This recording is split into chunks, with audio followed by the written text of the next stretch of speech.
اعوذ باللہ من الشیطان الرجیم بسم اللہ الرحمن الرحیم۔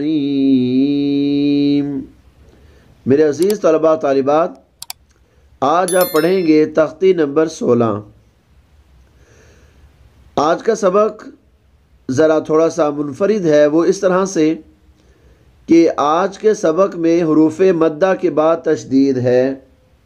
یہاں پر دیکھیں الف مدہ کے بعد تشدید، یہاں پر الف مدہ اور الف مدہ کے بعد تشدید، یہاں پر بھی الف مدہ کے بعد تشدید اور یہاں پر بھی الف مدہ کے بعد تشدید۔ لہٰذا ہجے کرتے ہوئے 3 حروف کو اکٹھا ملا کر پڑھنا ہے۔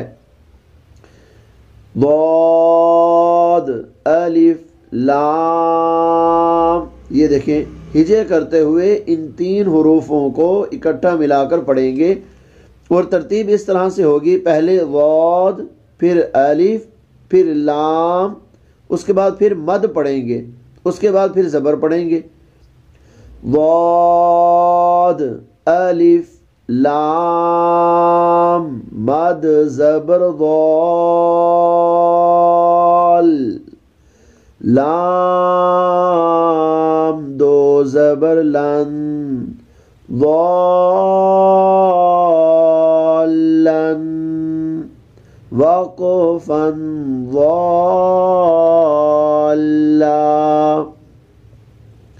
یہاں پر بھی حروف مدہ کے بعد تشدید، لہذا 3 حروف اکٹھے ملا کر پڑھیں گے: دال، الف، با، مد، زبر، داب۔ یاد رکھیے جب 3 حروف ہم ملا کر پڑھ رہے ہیں تو تیسرے حرف کو رواں میں بھی پڑھنا ہے، جیسے ہم نے یہاں پر پڑھا ضال، اب یہاں پر پڑھیں گے داب، با، زبر، با، دابا۔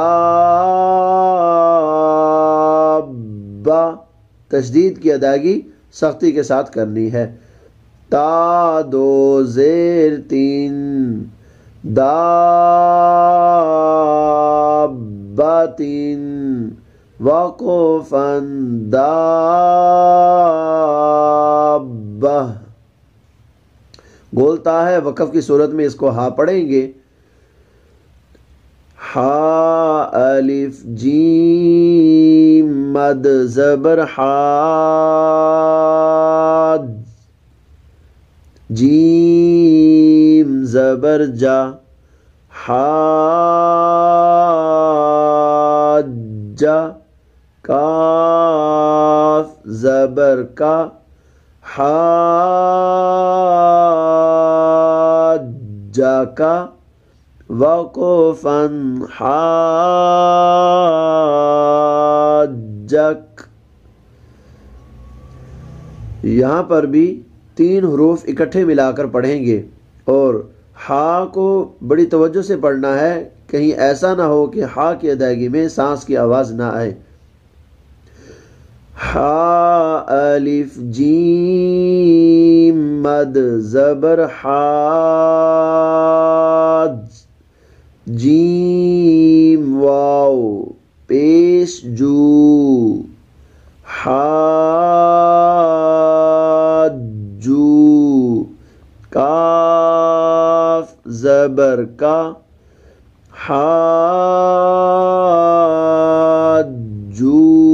کا، وقفا، حاجوک۔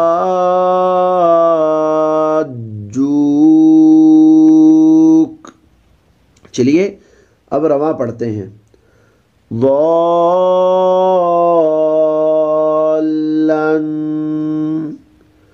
ضالن۔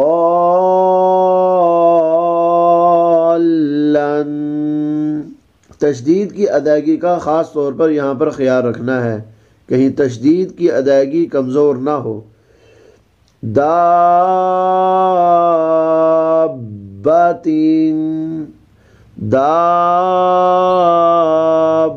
دابتین، حاجک، حاجک، حاجک حاجوک حاجوک۔ آج کا سبق ہمارا ختم ہوا۔ صدق اللہ العظیم۔